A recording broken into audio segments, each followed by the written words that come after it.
All right, everyone. Welcome to Getting Back to Zero. We are kind of doing a repeat guest that I've gotten so many requests for. So I've got Michael McNamara. He is the host of All Marine Radio, and he also started a program called Post Traumatic Winning. I was introduced to Mac several months ago, actually, and did a mini program with him about trauma. And I was never in the war. Mac is a Marine. He can tell you a little bit about his background, but I was never in the war. I wasn't involved in any major tragedies. I did not have to survive a burning building. So I had no trauma in my life. And I did this course with Mac to appease a friend more than anything. And I came out of it completely sold on this program and learned so much about myself. Mac, welcome to Getting Back to Zero. It's good to have you. Well, thank you. I enjoyed the last time I was here, and I'm honored that you would ask to have me back. So no one asked to have me back on. They just told me to have you back on, which ticks me off. But I'll go with that. A couple of things, Mac. After we were on, and I kind of want to start from the beginning again, but I've done some research on the trauma, and it was up to 75% of those who have suffered abuse or violent incidents report alcohol abuse. Up to 1/3 that suffer from illness, accidents, other disasters, I guess, claim alcohol use disorder. Women, it's even higher than that. The numbers tying in with trauma, which I'm going to let you define, are staggering when the correlation with alcohol abuse. And I didn't, again, when I went in, another thing I read, people are saying they are unaware that they use drugs to cope with symptoms of trauma, which I drank because it was fun. And now looking back, I understand some things about it. It was a combination of fun for me, but there was definitely coping looking back. But this is something that was interesting. They may have little or no recollection of traumatic experiences and get into their 30s or 40s before they begin noticing problematic patterns in the relationships, lives, whatever, that they can't seem to resolve. And that's when alcohol abuse really turns on. So a lot of things that I hate to admit, but once again, I was wrong and you were right. There, I said it. Really interesting stuff about this. But the more I dig in, and obviously we are very focused on alcohol abuse and sobriety, but this does cross, I think it's just safe to say that drug use, alcohol use, or abuse, it's all coping mechanisms. So I think it's all in this one and the same.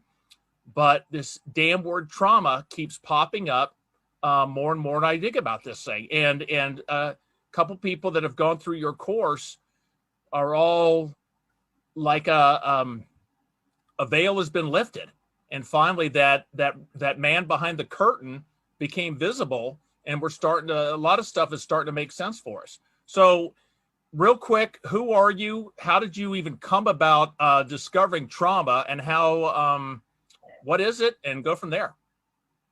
I am a retired Marine officer. I did some broadcasting in my life.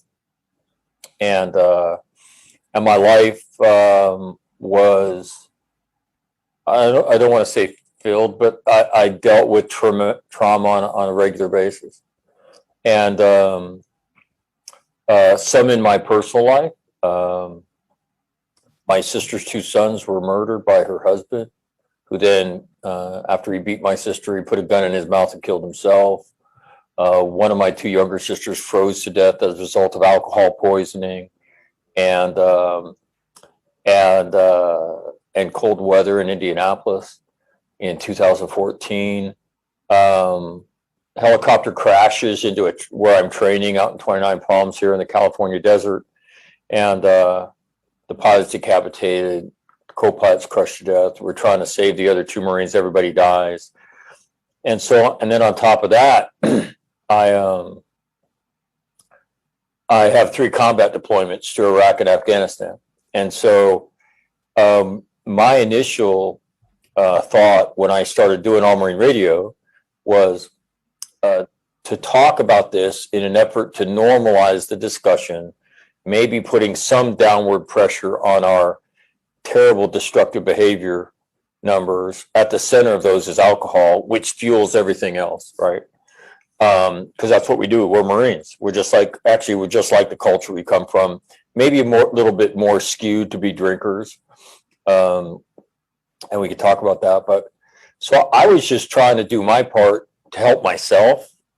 And then in the course of interviewing people, and I would never tell anybody we're going to talk about trauma or mental health. I would just say we're going to talk about the Battle of Fallujah. And we talked to somebody who was involved in it and to say, so what happened when you came home? Well, my wife, who I met in middle school, had become a stripper. I got home and I had a restraining order served on me. I couldn't go near my wife, my kids, my bank account. Well, what did you do? Well, come on, Mac, I'm a Marine. What do you think I did? I got drunk for 20 years. And then they tell you this crazy story about their life. I listened to those stories for 2 years before the idea of post-traumatic winning popped into my head. And what I learned was I heard a variation of the same theme over and over and over and over and over again. And it invariably included alcohol. And I just thought, if people knew, because when you deal with this stuff, we're all dealing with it for the first time. None of us wants our peers and the people who love and respect us to think less of us. So we try to do this thing on the down low. And a lot of times it doesn't work for us. We go looking for help and we don't find answers we need. And so then we resort to what I would say probably 3/4 of the way the population deals with trauma. And that is we fake it and we self-medicate. And the drug of choice is alcohol. And so that's why it keeps coming up. You won't ever get away from it. They are inextricably woven together in our culture and in our coping mechanism. And people will tell you, yeah, I didn't even know that was why I was drinking. But if you stop and have a short conversation with them, within a very short period of time, you'll get to that. So why that? Well, why that? Why that? And then it will come out. Well, and it's amazing, absolutely amazing. So I started doing that about 2.5 years ago. I started publicly speaking about this stuff. And all I did was I gave people the lessons that I knew, the truth that I knew. Things like you're not going to ever get over it. Okay, you can learn to live with it, but you're not going to get over it. That if you struggle with trauma, you can't drink, because all drinking does is enable the beast inside of you, right? And pretty soon you've driven off every friend you have, every person that loves you. So I just started sharing those things, and that was 2.5 years ago. And my life has been the most incredible life of anybody I know. I live just this life that I help people all the time. And in helping them, I transform my life all the time, multiple times a day. It's already happened to me twice today. And it's only 1:35 here on the West Coast right now. And so that's who I am. I initially started doing it to help myself. And I have. And I'm pretty proud of the work that I do. I'm really excited because it just keeps getting bigger. And that's really exciting. And a lot of the people have come from, Peggy Cooney's group, Sober Sisters. Some have come from seeing this the first time, and which is really cool. And you watch them go through this exploration and things that you hear them say, like, I was dealing with my drinking, but I never, ever really thought about dealing with the causes of my drinking. And this has helped me see that and do that. And I can't believe what my life has turned into. So, so my experience with not only you, Jeff, but with Peggy and the different people you've introduced me to has been a phenomenal experience. And I want everybody listening to know that you can do the same thing. I mean, Jeff can tell you, I don't, in the things I teach and the things I advocate and the path that I show you, we don't reinvent the atom. You can do it. If you're watching this right now, you can do it without any doubt in my mind. You can do it, and you can live not only a good life, but a great life. And so it's just so many things that really grabbed me. You know, you were talking about the why. Well, I guess you were saying about coming back from Fallujah. Why did you, why, and digging. And I remember when we first did this program, or I did this program, you know, I drank because it was fun, completely. And then I developed a drinking problem. It was the fault of alcohol. It grabbed me, whatever, because I was born an alcoholic. That's why I had a problem. That's why I abused alcohol, I thought. And I think a lot of that is true, but you kept asking the why. And when it was fun, then I started answering you, well, I wanted to have fun at the party. Well, why did you want to have fun? Because you dug deeper, because I was nervous and it made me feel more relaxed so I could have fun. Why did you feel nervous? Well, I was shy. And you kept opening it up and making me realize, yeah, I did drink. The fun was the end goal of it, but I drank so that I could get to the point where I could cope with my issues of whatever it was so that I could have fun. So it wasn't that I was there and I just wanted to enhance the experience with fun. It was, I wasn't able to get there for whatever reason. And the alcohol allowed me to cope with whatever it was so that I could have fun at those parties and, you know, be the person I wanted to be. well, again, it's the way we do it. And I have this thing that I call the downward spiral of trauma. And it starts out with the traumatic experience, right? It goes trauma, then all the drama that ensues because of that. Then it goes to chaos, right? Then it goes to dread, right? And the way I describe it, dread is a physical sensation, right? It's not just kind of a mental. When I sense dread, I can physically feel it, right? And then you become overwhelmed, and then you begin to hide. And I'm having to look, right? Then you learn how to fake it. Even little kids learn how, right? That when you go through something traumatic, let's just say you lose your mother or your father, and you have counselors and coaches and teachers that they'll ask you, you know, hey, you know, Michael, do you want to talk about it? No, I don't. Why? Because it makes me cry. And I don't like that. I sure as hell don't like it here in school because other kids make fun of me. And so even at a young age, we learn how to fake it. It's just the way we cope. And then as teenagers, we learn to drink and we numb ourselves, right? And then the other thing I want people to know is the normal path is you go seek help. And I find it interesting when people say it's okay to ask for to go see mental health. It's okay. And my response is most of these people have. If that's my broker, tell him to sell. No, it's my son. And so I tell them, so you go to therapy and you get medicated, right? And you talk about it, and what do you find? It's not helping me. It doesn't work very well. And then years go by and you've gone back to faking it and numbing yourself. Things haven't gotten better.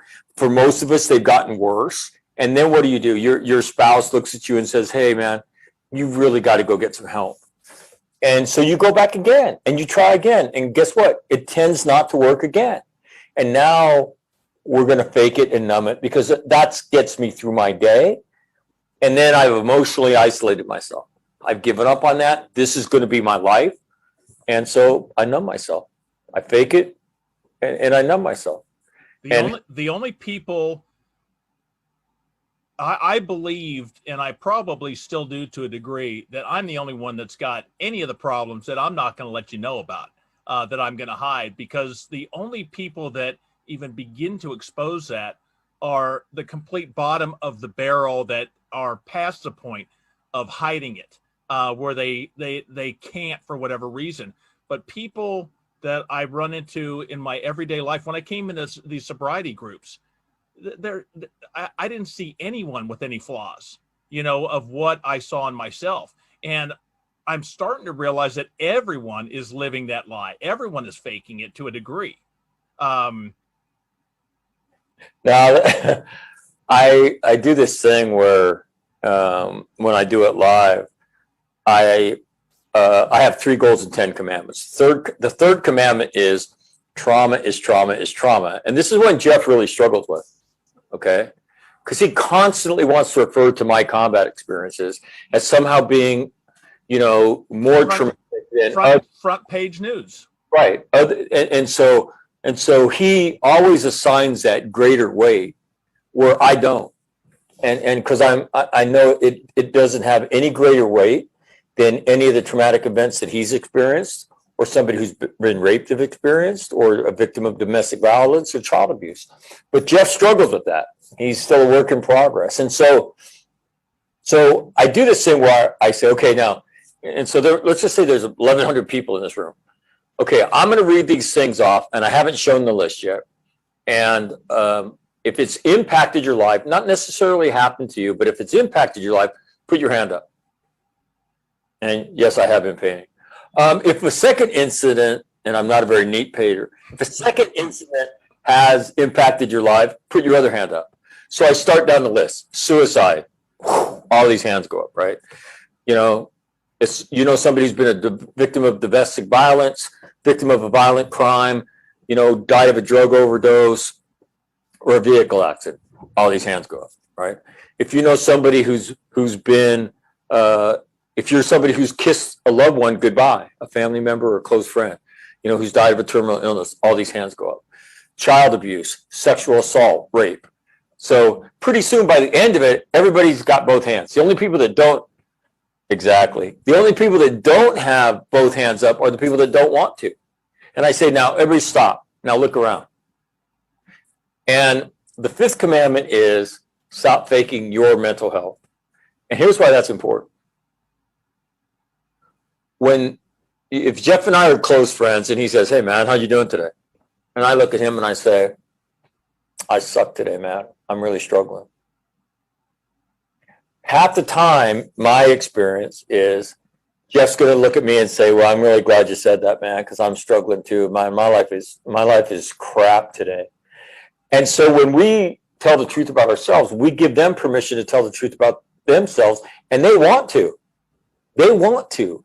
But we're all walking around faking it. And in that room of 1,100 people with both hands up, nobody's saying shit about anything.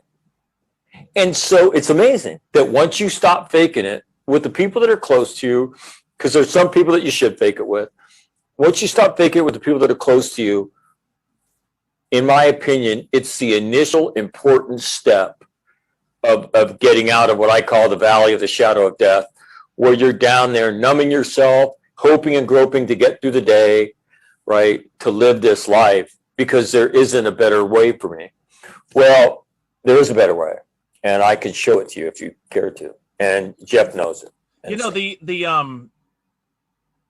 as for me as a man, I've got, at least in my mind, I've got to show strength, and to come around you and to just say that I'm struggling because of something insignificant, that is embarrassing for me. And I look at the flip side, and I'm just guessing, but women, especially mothers, have to be strong for their kids. I'm guessing, I'm not there, so forgive me if I'm wrong on that stereotype, but you gotta show strength, and to not show that, go ahead.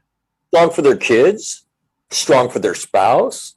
They're the mother. They're the backbone of this family. So how are the kids supposed to trust or feel protected when mom is walking around saying, I'm weak, I'm fragile, I'm failing, I'm struggling?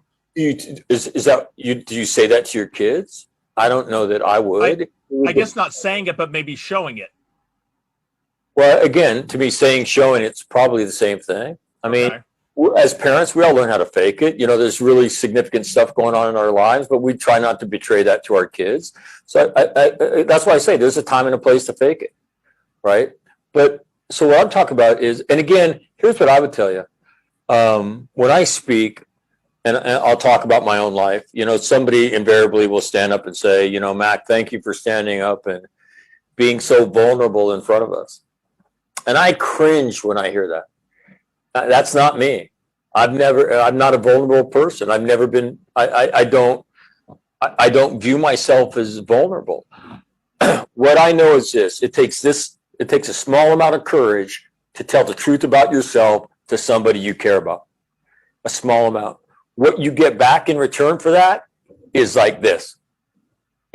Well, let me do that. It's like this. Okay. That's here's the courage. Here's the payoff. Right. And why would I be afraid to be honest with somebody I know who loves me, cares about me deeply? Why? It's not, am I going to diminish myself? Only if I assume that other people on this planet don't struggle, but I know that's a lie. And so by this small act of courage, right, and knowing that there's a better path, knowing that one of the steps down this path is I can't fake it. Specifically, I can't fake it with the people who love me. I've got to have the courage, right, to be able to tell them I'm struggling today. And so to me, that's one of the great things about this whole exploration that we do, that Jeff's been a part of, is these discussions. Is it vulnerability or is it courage? And what's the difference? And then you hear all these things. Well, don't be afraid to be vulnerable. Well, I mean, in my opinion, what's vulnerable? Children are vulnerable. Sheep are vulnerable. They're defenseless. Well, that's not me. I choose this specific course of action because I know it's going to lead me to a greater place. So I don't see it as vulnerable at all. And maybe you could say, well, Mac, that's just a stupid semantic game. Okay, well, it's not to me. And when you understand what I understand, I think you would see it as courage. So I think there's different things. Again, a time and a place for everything, right? As a mom, as a dad, I mean, our job is to create stability for our children, right? And the people that depend on us. But I still have to have a safe place to go to talk about my stuff. I have to have that. If you think you can get through life faking it, I'm going to tell you, you're wrong. At some point, you'll pay for it. And so it's learning how to do those things, right? So that you can be a better version of you, because that's the requirement. Because if you see this as a scale, trauma comes into your life and it imbalances the scale. The first goal is I've got to get the scale kind of back in this daily fight. Should be hopefully like this. It should be dominated by trauma, numbing myself with alcohol and that path. But it is for a lot of people. So learning how to get here is step one. And this is what I call coexistence. All right. Staying here requires self-discipline. That's goal number 2. All right. In habit of physical fitness, financial fitness, wellness, things like meditation, anger management, all that kind of stuff. And then the third piece of post-traumatic winning is giving. And that's how you imbalance the scale to your side. Now, this is how you go from trauma to joy, right? And you can walk that path. But it's grown up discussions like this one about, I look at that as vulnerable, but Mac just told me it's courageous. Holy shit, I never thought of it like that, right? And who do I do this in front of, right? No, you should be stable for your kids, right? But as they get older, what are you going to hopefully do for them? You're going to model the same behavior that you know that they have to emulate as parents. You know you've got to talk about this. Hey, I'd like to talk to you about something that you and I've never really talked about. Would you mind? And what are you modeling for them? That you've got to talk about your shit. And you're giving them a gift. You're living it with them. And so, I mean, these are grown up, mature conversations about really that gets down into the why about why did I do this drinking? And one of the things Jeff said that was profound, that I mentioned it last time I was on, was, I think we minimize our trauma, and he did it earlier. Mine's back page news. Yours is front page news. That's bullshit, man. It's not back page news to you. I can tell you that right now. And then Jeff begins to tick his off. And you're like, well, shit. that was devastating for you as a person. Yeah, one of the things that I've thought about since I was on is, why did I not drink? My dad was a drinker. My older sister, a partier and drinker, right? My younger sister died of alcohol poisoning. I don't drink because of the trauma that occurred in my house when I was probably 16, 17. And I watched the emotional trauma inflicted on my mom, by my dad and my older sister. And it scarred me for the rest of my life. When I see alcohol, I don't see anything good. I see bad, and I see hurt. And so it's kind of interesting that being on here and all the different people I've dealt with relative to alcohol, why not me? And I think trauma pushed me the other way. So the thing I love about what I do are these kind of grown up, deeper conversations about the whys of my behavior, and then how do I do it, knowing that at the end of that isn't a good life. It's a great life. Okay, it's a great life. It's the vulnerability thing and saying that, which is a big sticking point, and it's getting better. But I look with alcohol. The first time coming onto this, for people that go to AA, which I was an AA-er, still am, but in there is that first time when you say, hi, my name is Jeff and I'm an alcoholic, that opening up and making that admit, it was hard enough just it was probably harder to admit that to myself. Do you not see that as an act of courage? Oh, I do now with that. I still struggle in the trauma world, but completely an act of courage with alcohol. And I do see that, but I'm starting to let it bleed over into trauma stuff. I still see my trauma as embarrassing. Alcohol I don't see as embarrassing anymore. Well, and I'll tell you what, and that is an absolutely great point. And it's like, I'll talk about my drinking, but I'm not talking about why I drank. Hell, I'm not even going to go there myself, right? I'll just stop drinking and I'll continue to fake it. I won't numb myself. I'll just live my life. But I'm still faking it because I'm not going in there. And so to me, the path to the great life is you got to go there. And that's what I do. I'll take you there. In fact, I have a video called I'll Take You There. And is it the Staple Singers, the Pointer Sisters? It's one of them that's saying, I'll take you there. I think it's the Staple Singers. And it's this video that shows an airplane kind of going through these clouds into this beautiful place.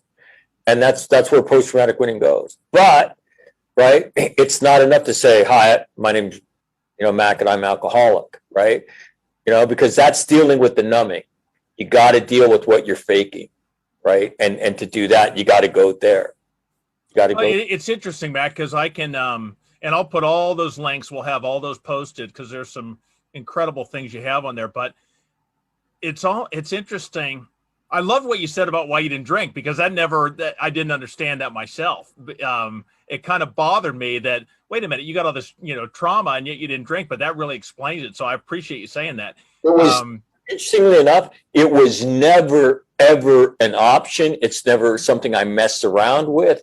It's never, ever been a thing for me, because I can still remember, the things my mother went through in our home and listening to it at night. And it always, but I really didn't realize, I really didn't give that a whole lot of thought. It's just something I didn't do. But then when I started thinking about, well, I don't know. What has created such a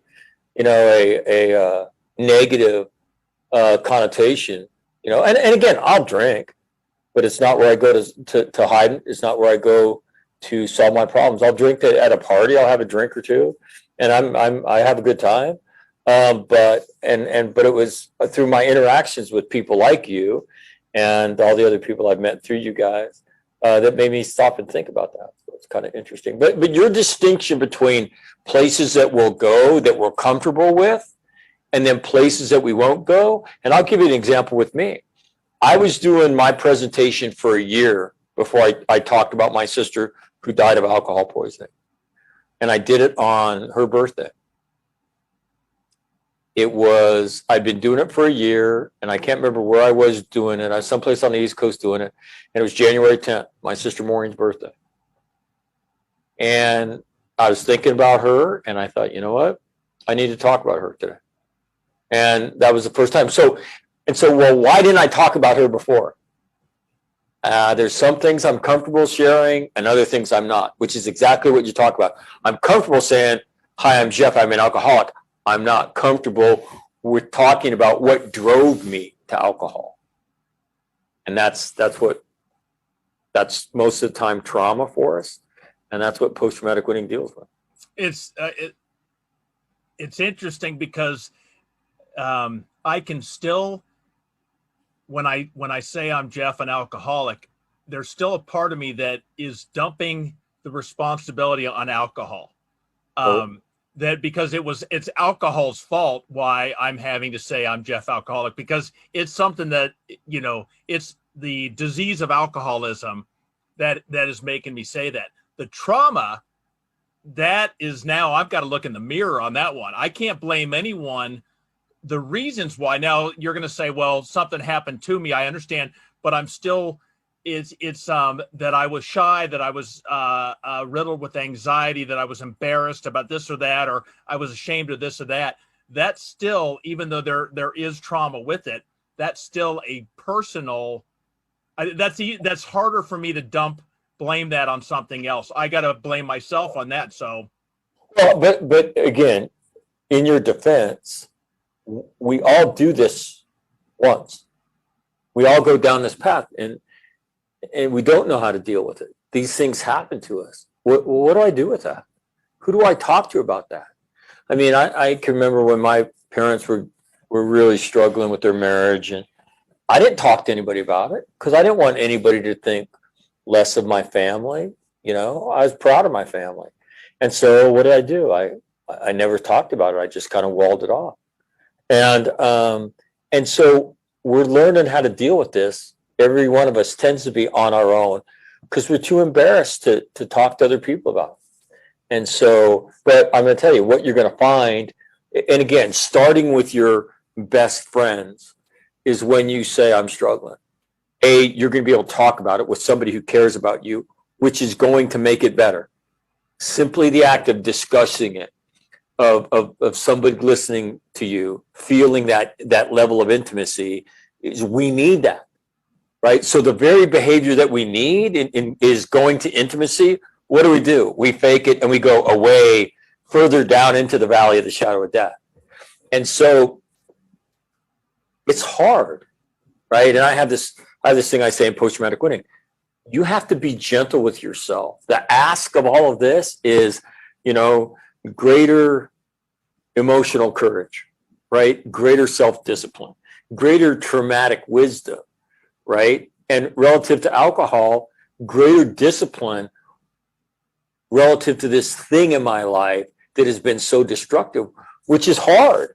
It's really hard. And so you got to understand that. You got to be gentle with yourself, right? And you got to be a learner about it. And I think that learning, right, fuels your growth and ultimately, you know, fuels your transformation as a human being. And I think that it's so important because it's really, in what I do, it's there's this magical moment when somebody says, holy shit, I could do that. And it's absolutely when they kind of think like, I could do what he's talking about. That's like, no kidding, I could do that. And my life could be like that. And then they begin to do it. And that's when you get out of the way. Because they touch somebody else's life. And it's a life-changing moment. And it's the coolest thing in the world to watch. You know what I like about this is that I kind of feel you don't have to open up and expose everything to find that person to share this with. I kind of just put it like fishing, because you can find the people that are going to be receptive. You know, if I go up and Hey, Jeff, how you doing, Mac? I'm having a lousy day. Oh, you loser, da da da, and goes on. Well, I'm not going to go to step two with whoever just responded that way. But if the response is, hey, what's going on? Struggling at home with so and so. Oh, really? And if someone is gonna give me the responses to, I can tell who I would feel comfortable opening up to in those senses. What I would make to you is for me, if there's any doubt about what the response is, then I don't go there. To me, the only people I go there with are people who've earned their way into that part of my life. And they've earned that way because of our relationship, be it personal, be it professional, that we become that close. And then I know that I could, but I'll tell you what, I don't think in anybody's life it's that many people, right? It's a very small group of people that you would share the intimate details of your life with, and you will feel safe doing that. To me, if there's any question about safety, I would never do it. I would never do it. So it's a pretty small group. Now, I will tell you this. One of the things I've learned by doing this is there's a lot of things in my life that I would never used to have spoken about, right? That I talk about now. So as I've done this and I've helped people, and I've seen the courage that they've drawn from me sharing some of the details of my life, I share those details with more people today than I would have. And if you'd have told me I'd do that, I would have done that years ago. I'd have said there's no way I would talk about that with anybody. But I do it now because I've seen the transformation happen in so many people, who told me I was raped when I was 6. You're the first person I've ever told. I've been sexually abused by somebody in my family. And I've never told anybody, can I talk to you? And I have that experience all the time. Well, why? Well, they see me and they hear me telling the truth, and they feel that I'm an approachable person. And here's the other thing. They want to talk about it. We want to talk about it. It's on our minds constantly. Yet I'm okay. Nothing to see here. And so again, I would tell everybody, don't be afraid to be courageous. Don't be afraid to say, I'm struggling today, because the reward that awaits you, first of all, just unburdening yourself is one. Then the conversation and the help you'll get, maybe somebody will change your perspective. That's 2. Then that will enable you to take this burden off you that I'm isolating and hiding. That's 3. So just those right there, before anything happens relative to what you're struggling with happens, just those 3 happen right off the bat. Boom, boom, boom. Okay. But again, I'm not going to lie to you. It's hard. There are things in our sanctuary of life that we don't share with too many people. And now I'm going to share them with somebody. That's scary, and I get it. But the reward that waits you will blow you away. So I'm going to tell you, don't be afraid. Don't be afraid. I had a very good friend in town this week who was a quote unquote a tough guy. Ex-police officer, greatest guy in the world, but very, very strong, mentally, physically. And I dabbled with that and said some things and I could not believe the discussions and the opening up of a very close friend, discussions we've never had, that I never knew about him, that I heard about his childhood. And he didn't open up completely, but just things about his upbringing that he showed vulnerability. And I could tell it was the best discussions I've had with this guy. And I've known him since I was 20. Wow. It was amazing. And it was because I opened up a little bit and just, tested the waters. Just with my wife the other day, we were talking and I just kind of threw it out. I said, I'm struggling with anger. I'm just getting whatever. And I opened up and started talking about some stuff that was bothering me that I might have buried and hidden, pride. I don't want to say those things. Had the greatest discussions in the world, and it really felt good. Now, the one thing I'm going to ask you about that you've said a couple times, when I get a pimple on my forehead, and as a 57-year-old man, yes, I still get them every once in a while. I am the one good news is I know they will go away. Mhm. You have said countless times, this trauma crap never goes away. And that always bums me out, because when there's something bad in my life, I want it gone forever. And why does this trauma, why can't we put this to bed? I know with alcohol, my alcoholism will never go away. If I drink again, I can keep it in check. I can work around it, but I know in my heart I can never drink like a normal person can ever again, and I just have to accept that. But why can't we deal with this and put it away? I don't know. So it just is what it is. Is that what you're saying? Yeah, I mean, I tell people, You're supposed to bring good news, Mac, not bad. no, I wish I could give you an answer. Why, when traumatic things happen to you, is that traumatic event laser blasted into your brain tissue?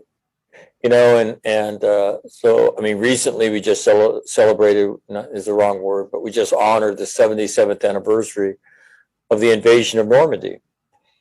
You know, those guys are 100 years old now, those that are still with us. I mean, they don't know what zip code they live in anymore. They haven't seen their car keys in probably 2 decades. But if you ask them about the fighting they did in Europe or the Pacific, they'll tell you in slow motion, high definition what they did. So what does that tell you about the way trauma is, you know, etched into our brain? And just turn on the History Channel, you'll see it all the time.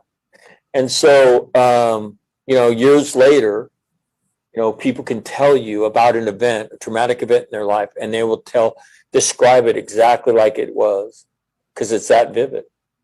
Why? I don't know. I couldn't tell you without looking down the pants that I'm wearing, the color of the pants right now.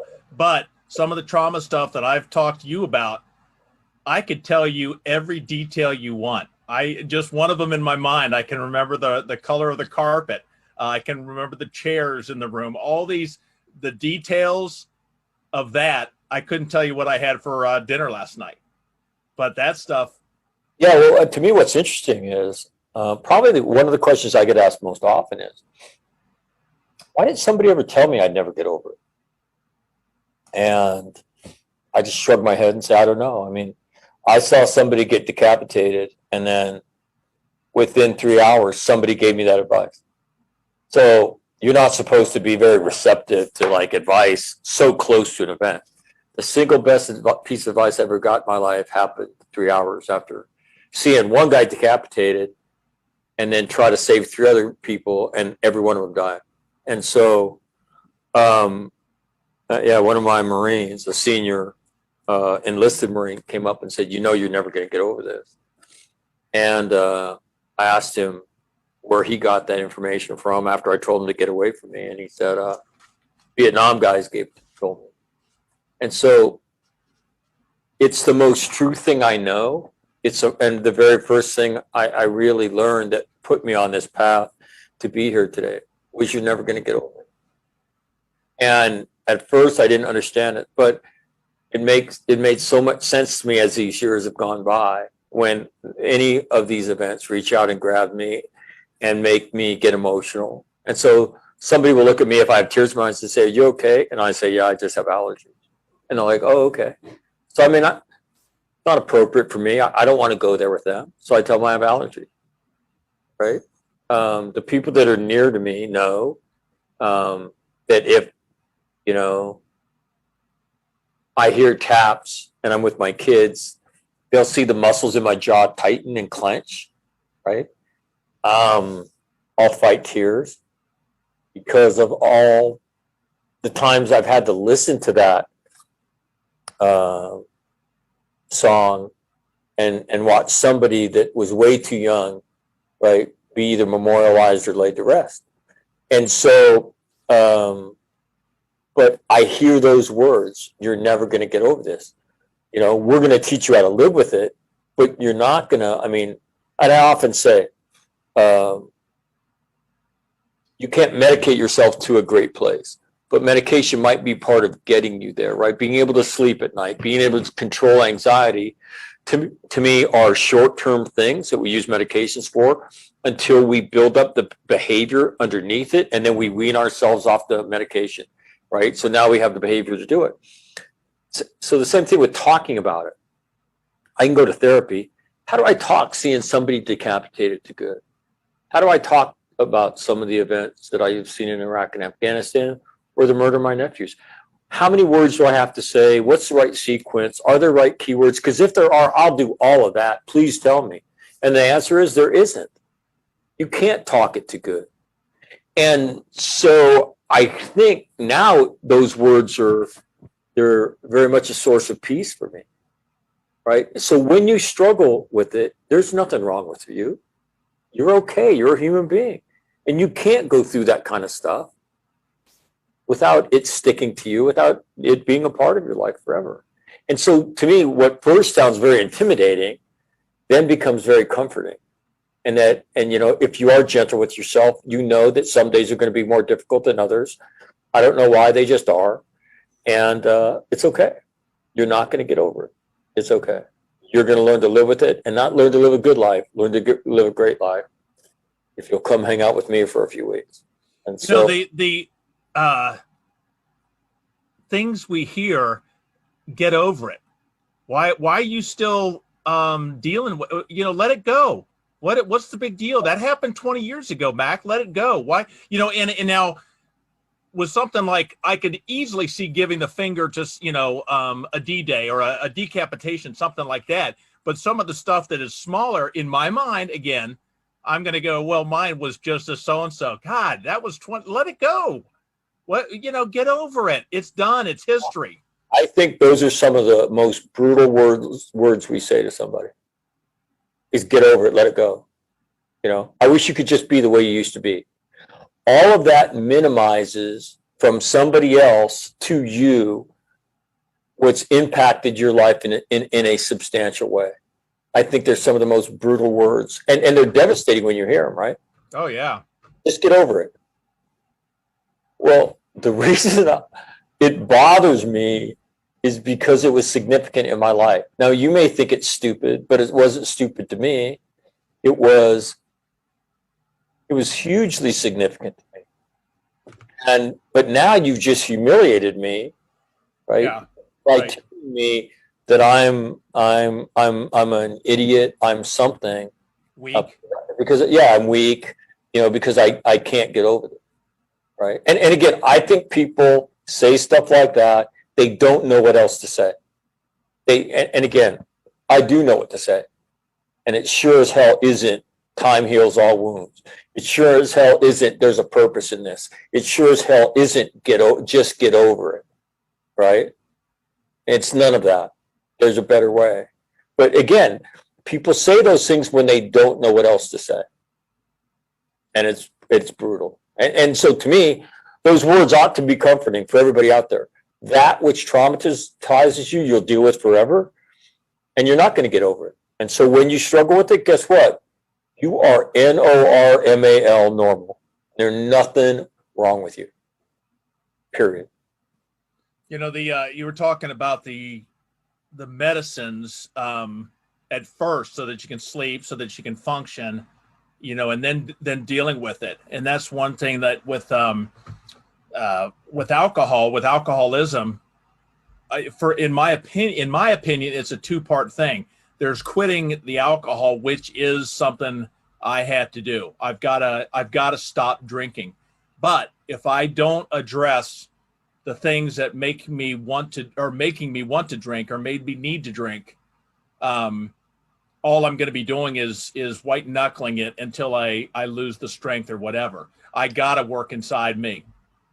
And that's the transformation piece. And so many people don't do that, though. They white knuckle it, right? And it's this act of denial.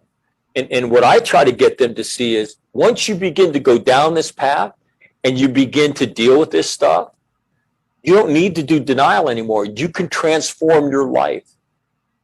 And then I've never been to an AA meeting, but I mean, I've been told it's AA-like.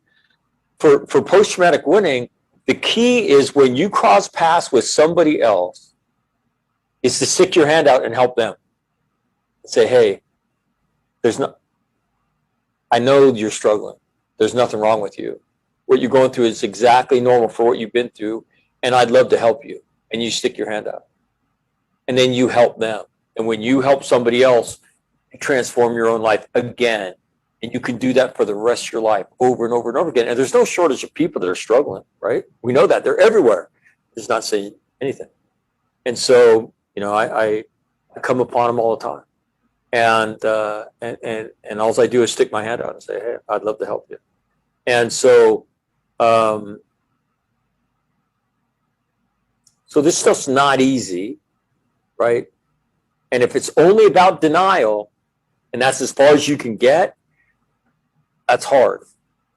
But it's like running to the light, the warmth of this. I call when you help somebody else, I call it like the Grinch experience. When the Grinch hears the Who people singing and he connects like, oh, I guess Christmas isn't a bunch of presents. Christmas is a spirit. And they put the X-ray machine in front of him and his heart grows 3 times. That's the experience. And that's the drug you need. You need that one, not alcohol. And I take that drug all the time. And it's the best drug. I'm not a drug user, but it's the best drug I've ever been on in my life. It's the drug that motivates you to continue a journey to be the best version of you that you could be. And that is not just hunkering down in denial. It is, I take my experiences and I help other people. And in transforming them, I continue the transformation of myself. And so you're right. I think so many of us, we focus on the denial piece and not the transformation piece. So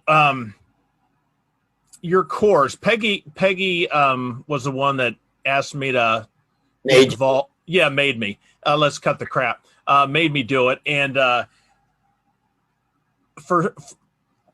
for someone like me that would have said, I don't have any trauma, I don't need a dumb course like that, I got to quit drinking, that's all I got to do is just work on my drinking. What do you say to someone like that is I don't know, maybe there's someone out there that has a loved one they think would benefit from a course like this, even just the self-realization? How do you bring them to, that say, no, I'm fine, I don't have a problem with trauma, I'm okay, I had a tough life, but I'm good, I'm a strong guy? How do you get them into this? How do you get them over that hump? The first thing I say is there's a path for you that can lead you to a great place, not a good place. My life is better than it's ever been. Okay. With all that stuff in it, it's better than it's ever been. And I never, ever would have thought that would be the case. Okay. So 1, there's a path, you can walk it. 2, I met a woman through Peggy Cooney. Her name's Gretchen. So Gretchen is sitting in our seminar one night, and she says, and she kind of parrots Jeff, I didn't think I had that much trauma in my life. And then I sat down and I listed them. She said, I stopped at 25. 25. All right. And so I tell people to do that.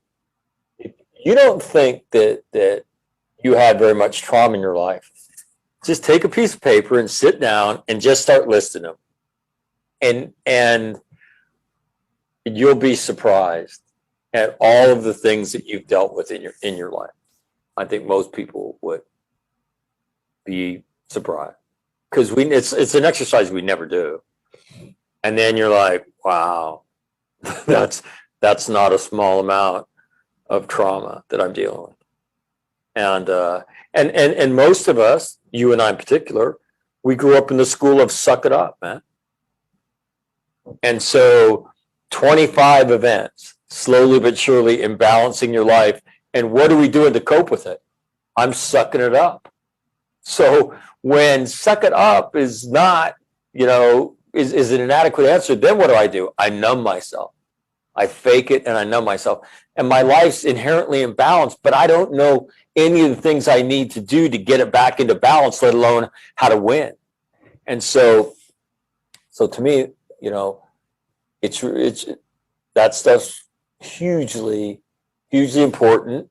is sit down, and after you start writing your list, you'll say, you know what? Maybe I should, go to this seminar. Maybe I should go to the seminar.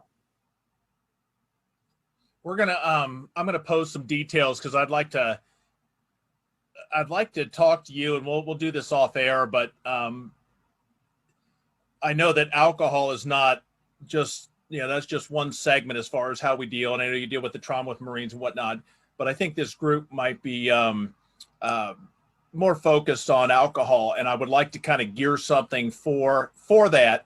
And we can talk about the details, but I would like to discuss with you of doing a program that we can offer this group. I think I think it'd be fantastic. What can people expect? How does the program work in a nutshell? What's the time commitment? What do you typically you're looking at? It's 8 weeks. It's 90 minutes a week, so one night a week. And what we do is I have this presentation I do in 6 parts. We take 5 weeks to watch 6 parts, and then there's 3 additional weeks after that, and where we then take what we've learned and we begin to talk about about the application of these things in our life.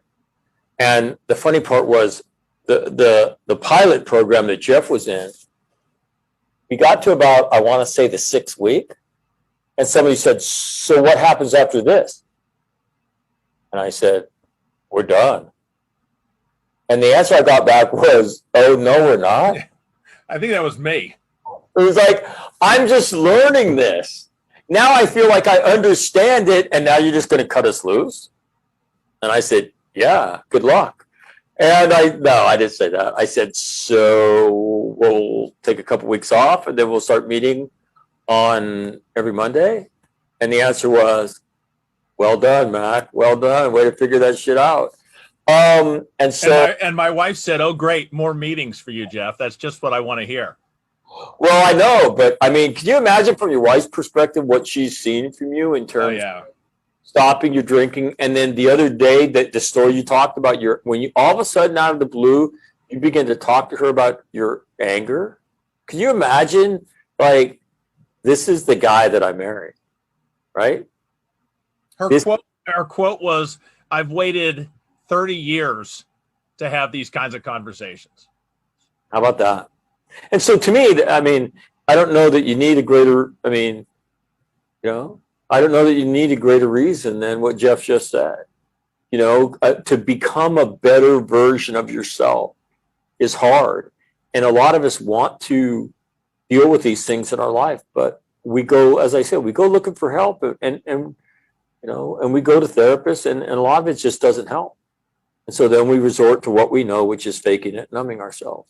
And I can tell you, and the reason I'm on this program is just a no bullshit guy, right? If I showed up and started pumping sunshine, and for those of you that have met Peggy Cooney, if Jeff's no bullshit, then what is Peggy? Yeah, exactly.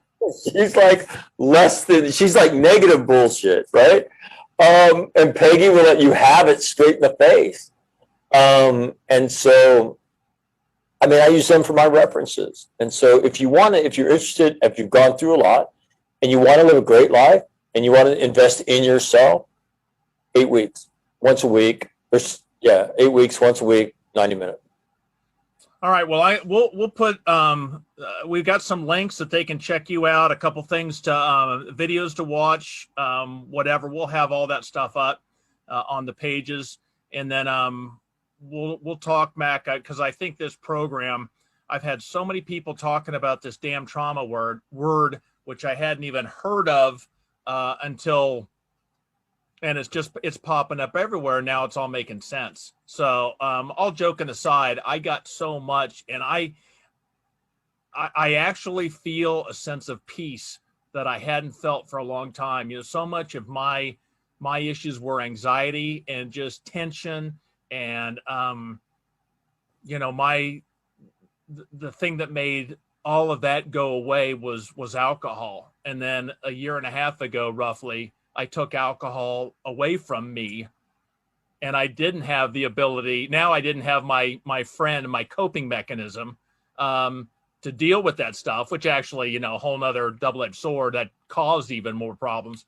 But I had to, the thought of having to face all this, which I didn't even know what I was facing at the time, but the fear of the unknown, the fear of stress, the fear of anxiety, the fear of facing life without alcohol was tremendous. And I know there's a lot of tools, but since I ran this course with you and started talking, it's amazing. It's amazing what I got out of it. I mean, what I'm getting out of it. And it's just like with my, my buddy, that we opened up a conversation. And I also found a new person that I'm now a lot more comfortable about dumping some of this crazy stuff on, because he didn't bite my head off and call me a big weenie when I told him some of these things. And and he told me some of his things. And that alone was amazing. Tell you, what you're doing for your friend is important, because if you look at the suicide rate among tough guy police officers, among tough guy firefighters, it's through the roof. What does that tell you?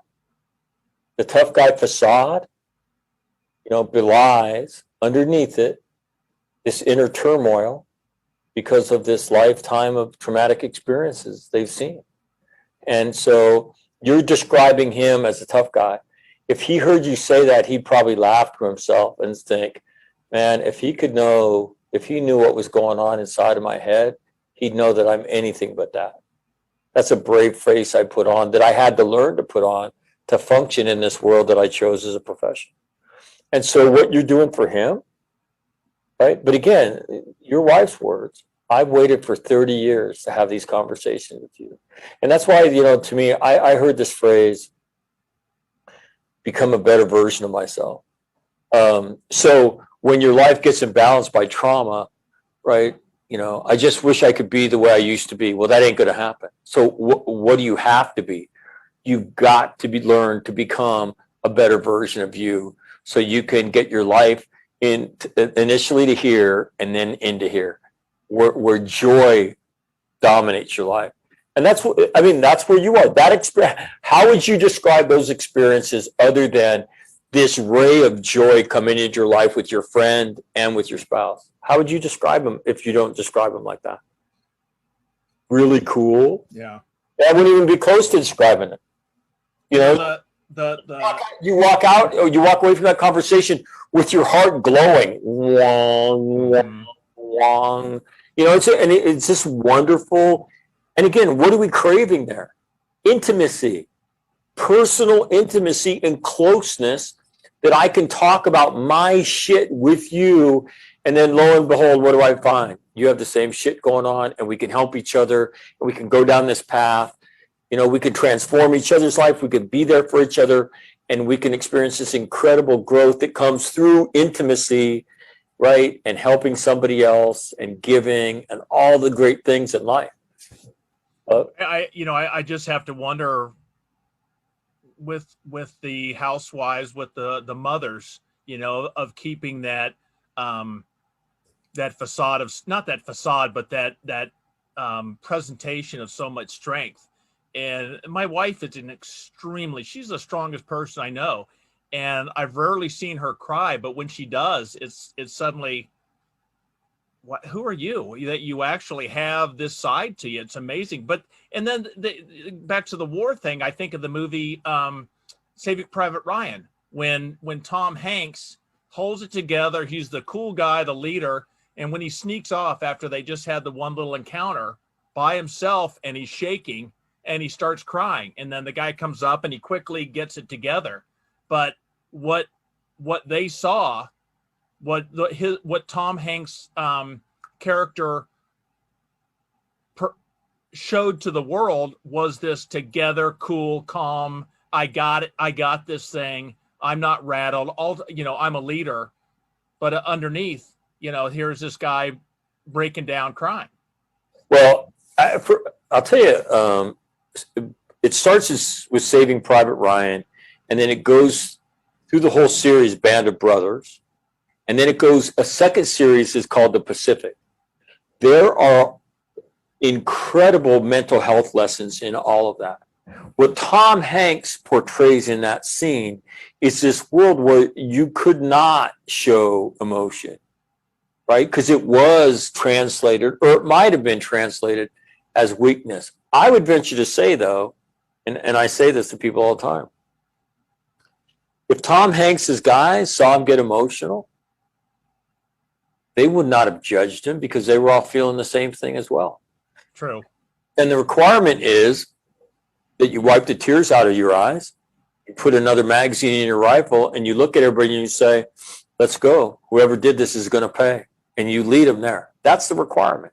Whether you shed a tear ultimately to them because they love you, because you're their leader, is irrelevant to them, is irrelevant. And a lot of times the fact that they see you do that opens doors to them, for them to walk up to you and say, hey, thank you. Thank you for showing us what it is to be brave. It's not the absence of fear. It's putting fear aside and doing your job, when you don't know how it's going to turn out. Thank you. Thank you. And so, but in that series, I mean, there's a lot of little subtle mental health moments in them. They're very, very, very rich. And I'll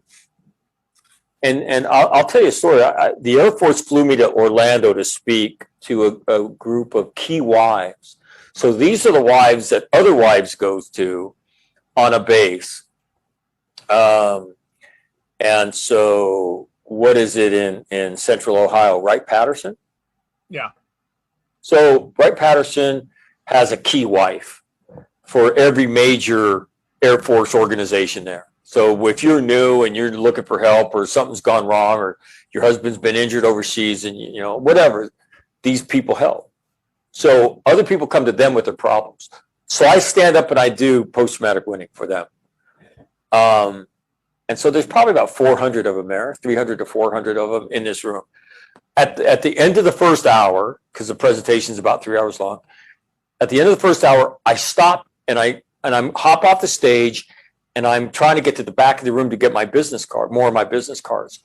I get pinned against a wall by I don't know how many women who all were like gathered around me because they want to talk to me. And the head of the Air Force at the time was a gentleman by the name of Dave Goldfein. His wife, Dawn, is the one who brought me there. And she sent me an email later and she said, wow, wow, wow, wow. She said, Mac, the outpouring to you and pinning you against the wall is testament to how badly we need this and how much they crave this discussion. Because I've never seen anything like that.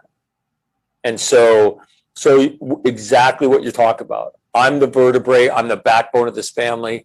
Is it okay for me to be vulnerable? Is it okay to me, to hurt? Can I do that? And again, they're just like us, right? And so they've got to find a quote unquote safe space where they can be themselves and they can come and put their head on your shoulder and just say, hey, I really need to talk to you. I'm really struggling right now. And it might be a whole variety of things. And so, but everybody feels that pressure to perform for your family, on your job, and you have all this other stuff, going on. You have crazy family members, you have traumatic events from your childhood, and it all converges right between your ears.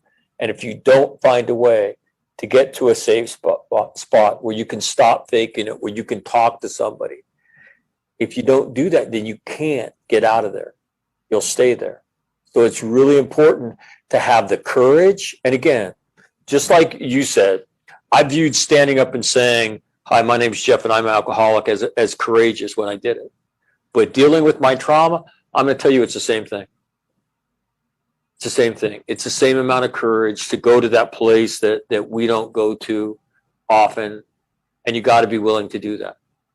Got to be willing to do that if you want to live a great life. That's what's at stake here, right? If you want to stay hunkered down, if you want to stay hidden, and you want to be in the endurance phase, then you can do that. But I'm telling you, it's not a great way to live your life. Sadly, society's answer is what's portrayed as the wine culture for mommy's little helper, the afternoon wine thing. That's how the cool, proper, I don't know, the modern way to deal with it is the wine getaway. Yeah, again, you can see it as, I think it's timeless though.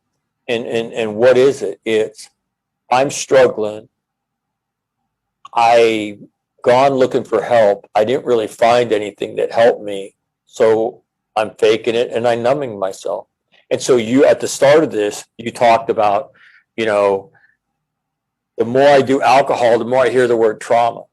They are inextricably woven together, right? Yep. And what happens is so many people, they go through difficult times in life, traumatic things in life, right? They go looking for help, they don't find it. And then what they're left with is numbing and faking. And that's where those songs come from. And I'm going to tell you, it's incredibly prevalent out there. And I tell people that are there, there's nothing wrong with you, man. What else are you supposed to do when you go looking for help? And I know, a lot of military guys that went down this road, came home struggling. A lot of it had to do with stuff that happened when you were a kid, and we just put a whole lot more stress on you on top of that. And so then you go looking for help, but it doesn't help. Now what do I do? I've heard the solution. The solution's not helping me. Now what do I do? Well, I quit going. I quit doing the meds, and I just fake my way, and I drink. That's the way my culture answer. And housewives are no different. They're doing the exact same thing.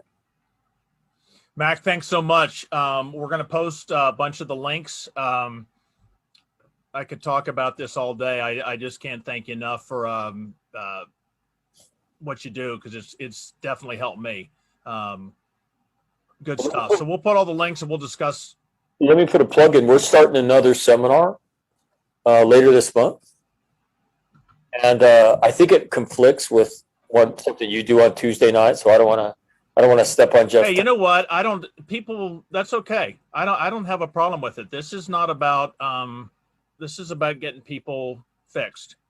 But for 8 weeks, I would tell you, you'll come back to this and you'll be a better human being. So all you got to do is follow the links Jeff puts up to me and say, hey, Mac, I'd like to be a part of it. And you'll come back to this, a better version of yourself. I promise you. Well, the thing also, just, look at him, for God's sakes. I mean, me?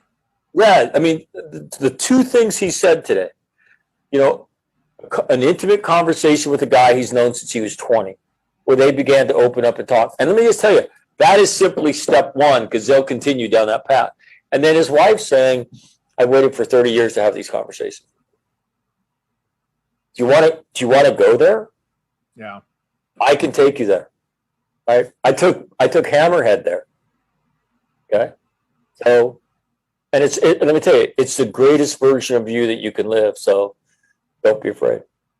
Yeah. You're doing those on Tuesday nights, and our Tuesday night thing, they're rebroadcast. So I'm not worried about that. We'll figure out. That's not going to be an issue. I just think this is a great program. It's too good to miss. So thanks again, buddy. Always good. And we will talk to you soon. Okay. Now, first of all, thank you for the opportunities and to have these discussions. And just so on a personal note, I can't tell you how proud I am of you for what you've done. Because at the end of the day, there's only one person that does the work, and that's you. So congratulations to you on behalf of your friends, on behalf of your wife. And I certainly am proud of what you're doing and the lives you're touching with this broadcast as well. So thanks for the opportunity, and don't screw it up. I don't mind doing the work. I just, someone's got to tell me what to do. I'll do it, but someone's got to, I was having trouble figuring that part out myself. So, all right, Mac, have a great one. You have we'll talk soon. Well, word. And that's what post-traumatic winning does. It gives you a path. And so maybe you could be like Jeff here. So. That'll work. Yeah, exactly. Thank you. I've never heard that one before. Take care, buddy. See ya.